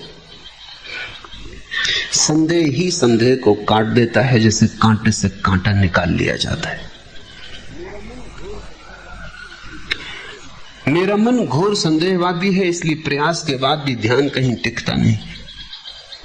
टिकेगा ही नहीं। संदेहवादी कभी त्याग को उपलब्ध हुआ है या ध्यान को उपलब्ध हुआ है या परमात्मा को उपलब्ध हुआ है? क्योंकि संदेहवादी कुछ भी नहीं कर सकता, वो एक हाथ से रखता है दूसरे हाथ से मिटाता है। मैंने सुना है कि एक बड़ा विचारक पहले महायुद्ध में भर्ती हो गए, अनिवार्य भर्ती थी, सभी को युद्ध पर जाना था, वो भी गया, लेकिन बड़ी मुसीबत आ गई क्योंकि वो संदेहवादी था, विचारक, चिंतक, दार्शनिक। जब उसका कमांडर कहे बाएं घूम तो सारी दुनिया बाएं घूम जाए, वो वहीं के वहीं खड़ा है, वो सोच रहा है कि घूमना कि नहीं घूमना। आकर उसके कमांडर ने कहा कि इतनी देर क्या लगती, क्या तुम बहरे हो? सारी पंक्ति घूम गई, तुम वहीं खड़े हो। उसने कहा कि क्षमा करें, मैं बिना सोचे विचारे कुछ भी नहीं करता, और सोच विचार में समय लगता है। और पहले तो सवाल उठता है कि बाएं घूमना ही क्यों, जरूरत क्या है घूमने की? फिर दाएं घूमने में क्या हर्ज है? फिर तुमने कह दिया बाएं घूम, बस इसलिए घूम जाए, और कोई प्रयोजन भी समझ में नहीं आता। बाएं घूम दाएं घूम, व्यर्थ की कवायद। आखिर में जहां हम खड़े फिर वैसे के वैसे खड़े, तो हम पहले से वहीं खड़े, ये सब घूम घाम के फिर ऐसे ही खड़े हैं। जाहिर आदमी था, बड़ा विचारक था। कमांडर को भी दया आई कि पुरानी आदत है, ये मिलिट्री के काम का नहीं, तो उसको मिलिट्री का जो चौका था उसमें रख दिया कि कुछ दूसरे काम। पहले ही दिन उसको मटर के दाने दिए और कहा कि बड़े दाने एक तरफ कर लेना, छोटे दाने एक तरफ। घंटे भर बाद जब कमांडर आया तो बड़ी विचार की मुद्रा में वैसी का वैसा बैठा था, दाने अपनी जगह थे। उसने पूछा क्या ये भी नहीं कर सके? उसने कहा कि एक बड़ी उलझन आ गई, बड़े एक तरफ छोटे एक तरफ, कुछ मझोल, उनको कहां रखना। और जब बात पहले से साफ ना हो तो मैं शुरू ही नहीं करता, मैं तुम्हारी राह देखता था कि मझोल का क्या करना। ये इस तरह का जो व्यक्तित्व है ये कुछ भी नहीं कर पाता है, कृत्य इससे हो ही नहीं सकता। संदेह जहर की तरह कृत्य को घेर लेता है। ध्यान तो बड़ा दूर है, क्योंकि ध्यान तो परम कृत्य है, वो तो आखिरी बात है। जब तुम अभी डमाडोल हो और बाएं घूमने में भी तुम्हें संदेह होगा, तो भीतर घूमने में तो बड़ी मुश्किल आएगी। जन्म से अभी तक सिर्फ पदार्थ ही जाना है, ये भी तुम गलत कहते हो। अगर संदेहवादी सच में होते तो तुम ये भी नहीं कह सकते कि पदार्थ ही जाना है। असली संदेहवादी तो ये भी कहते हैं पता नहीं पदार्थ भी है या नहीं, क्योंकि क्या पक्का मैं यहां बैठा हूं, तुम मुझे सुन रहे हो सकता है तुम एक सपना देख रहे हो। जरूरी क्या है कि मैं यहां हूं ही और तुम वहां बैठे हो? तुमने सपने में भी बहुत बार लोग देखे, हो सकता है ये भी एक सपना हो, क्या पक्का है? और तुमने पदार्थ देखा है कभी? तुम तो खोपड़ी के भीतर छिपे हो, पदार्थ खोपड़ी के बाहर। कभी तुम खोपड़ी के भीतर पदार्थ को ले गए हो? तुमने पदार्थ तो कभी नहीं देखा, सिर्फ पदार्थ के चित्र जाते हैं भीतर। सामने वृक्ष लगा है, वृक्ष तो तुमने कभी नहीं देखा। वृक्ष से कुछ किरणें आती, आंख पर पड़ती, वो किरणें भीतर एक चित्र को ले जाती। जैसे फोटो के कैमरे में चित्र जाता है, ऐसे ही तुम्हारे मस्तिष्क में चित्र जाता है। उस चित्र को ही तुमने देखा है, पक्का नहीं है कि उस चित्र को मिलता हुआ वृक्ष बाहर है भी, इसका कोई सबूत भी नहीं है। कोई सबूत नहीं है इसका कि बाहर है भी। संदेहवादी तो पदार्थ पर भी भरोसा नहीं कर सकता, परमात्मा की तो बात अलग। लेकिन मैं तुमसे कहता हूं कि पदार्थ को जानना मुश्किल है, परमात्मा को जानना आसान, क्योंकि पदार्थ बाहर है और परमात्मा भीतर। परमात्मा निकट है, पदार्थ दूर। परमात्मा तुम स्वयं हो, पदार्थ संसार। परमात्मा कोई वस्तु नहीं है जिसे जानना है, वो कोई जानने का विषय नहीं है, वो जानने वाला है। वो तुम हो स्वयं, वो तुम्हारा चैतन्य है। वो जो संदेह कर रहा है वही परमात्मा है। अब तुम थोड़ा समझो, अगर वही परमात्मा है जो संदेह कर रहा है तो तुम उस पर कैसे संदेह करोगे? क्योंकि संदेह करने वाला तो कम से कम है ही भीतर। संदेह करो तो भी है, क्योंकि संदेह करने के लिए भी उसकी जरूरत है। अगर वो हो ही ना तो संदेह कौन करेगा? समझो, मुल्ला नसरुद्दीन अपने मित्रों को लेकर दिन सांझ घर आया। होटल में बैठे बैठे जोश चढ़ गए, ऐसी कुछ बात चल रही थी, किसी ने कह दिया कि तुम बड़े कंजूस हो। उसने कहा कौन कहता है, मेरा जैसा दानी नहीं। लोगों ने जोश पे चढ़ा दिया। उन्होंने कहा अगर ऐसा है तो आज हम सबको निमंत्रण करवा दो तुम्हारे घर। उसने कहा आओ, जितने लोग यहाँ मौजूद हैं, कोई 30-35 का जत्था आ गए। घर पहुंचते पहुंचते होश आया कि ये क्या कर लिया, क्योंकि अब तक तो भूल ही गए थे जोश में कि पत्नी घर बैठी। अब वो मुश्किल हो जाएगी, 30-35 एक आदमी ले आओ घर में तो मुसीबत खड़ी होती। तो उसने कहा कि देखो भाई, तुम भी सब घर द्वार वाले हो, तुम भी जानते हो आदमी की असलियत। मैं भी एक साधारण पति हूँ, पत्नी घर में बैठी, तुम जरा बाहर रुको, पहले मैं उसे राजी कर लूं, समझा बुझा लूं, फिर तुम्हें भीतर बुला लूंगा। वो सबको बाहर छोड़ के दरवाजा बंद करके भीतर गया। पत्नी तो एकदम पागल हो गई, गुस्से में आ गई कि हद हो गई, पूरा गांव ले वाला है और घर में खाना भी नहीं, सब्जी भी नहीं। दिन भर से कहां थे, आटा पिसे ही नहीं, सब्जी तुम लाए नहीं, आ कहां से जाएगी, कोई आकाश से टपकती। तो मुल्ला ने कहा तू ही बता क्या करें, अब तो रात भी हो गई, बाजार भी बंद हो गया, इनसे किस तरह निपटारा। उसने कहा तुम ही समझो, जो निपटारा करना हो करो, मैंने मुसीबत बुलाई भी नहीं, तुम ही लेके आए हो। तो उसने कहा एक काम कर, तू जाकर उनसे कह दे कि मुल्ला घर पे नहीं। वो बाहर आई पत्नी, उसने उनसे कहा कि मुल्ला किसकी राह देख रहा है, तो वो घर पे नहीं है। ये कैसे हो सकता है उन लोगों का, वो हमारे साथ ही आए थे और हमने उनको बाहर जाते भी नहीं देखा, भीतर ही गए। वो पत्नी से जिरह करने लगे, दलीलबाजी करने लगे। आखिर मुल्ला को भी जोश आ गया, भीतर सुन रहा है दलील, वो भूल ही गया जोश में। फिर खिड़की से झांक के बोला कि सुनो जी, पीछे के दरवाजे से बाहर निकल गया हो, ये भी तो हो सकता है। आप अपना ही खंडन नहीं कर सकते, पीछे का दरवाजा है, बाहर का दरवाजा। आप ये नहीं कह सकते कि मैं नहीं हूं। कोई तुम्हारे द्वार पर दस्तक दे, तुम ये नहीं कह सकते कि मैं घर पर नहीं हूं। इसका क्या मतलब होगा? इसका सिर्फ इतना मतलब होगा कि तुम हो, क्योंकि इंकार करने के लिए भी तुम्हारी जरूरत पड़ जाएगी। परमात्मा कोई वस्तु नहीं है, पदार्थ नहीं, वो तुमसे बाहर नहीं है, वो तुम्हारे भीतर होने का तुम्हारा ही स्वभाव है, वो तुम्हारा भीतरीपन है, वो तुम्हारा स्वरूप है। नहीं मैं कहूं इसलिए तुम उस पर विश्वास मत करना, क्योंकि वो तो झूठा होगा, बेईमानी होगी। मेरे कहने से नहीं, तुम खोजना। और तुम जानते हो, कल मैं किसी कवि की पंक्तियां पढ़ रहा था, मुझे प्रीति कर लगी। मुद्दतें गुजरी तेरी याद भी आई न हमें, और हम भूल गए हो तुझे ऐसा भी नहीं। मुद्दतें गुजरी तेरी याद भी आई न हमें, और हम भूल गए हो तुझे ऐसा भी नहीं। बस परमात्मा ऐसा ही है, कितनी ही मुद्दतें गुजर गई हो, तुम्हें याद भी ना आई हो, लेकिन हम भूल गए हो तुझे ऐसा भी नहीं। थोड़ा भीतर शांत होकर बैठने की बात है, इतना ही ध्यान है। ध्यान का इतना ही अर्थ है कि थोड़ा तुम शांत हो जाओ भीतर और उसे जान लो जो सब कुछ जानता है। तुम अपनी चेतना के प्रति चेतन हो जाओ। परमात्मा कहीं आकाश में नहीं बैठा है, तुम्हारे अंतर आकाश को घेरे हुए तुम परमात्मा हो, यही उद्घोषणा है। इसी उद्घोषणा का सूत्र तुम्हें अपने भीतर खोजना है, मुझ पर विश्वास करके नहीं।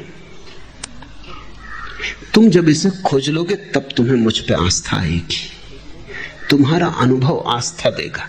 मुझ पर आस्था से अनुभव पैदा नहीं हो सकता। जब तुम भीतर उसकी थोड़ी सी गंध पालोगे, थोड़ा सुराग, बस फिर तुम्हें मुझ पे आस्था आ जाएगी, क्योंकि फिर तुम समझ पाओगे मैं क्या कह रहा हूं। मुद्दतें गुजरी तेरी याद भी आई न हमें, और हम भूल गए हो तुझे ऐसा भी नहीं। आज इतना।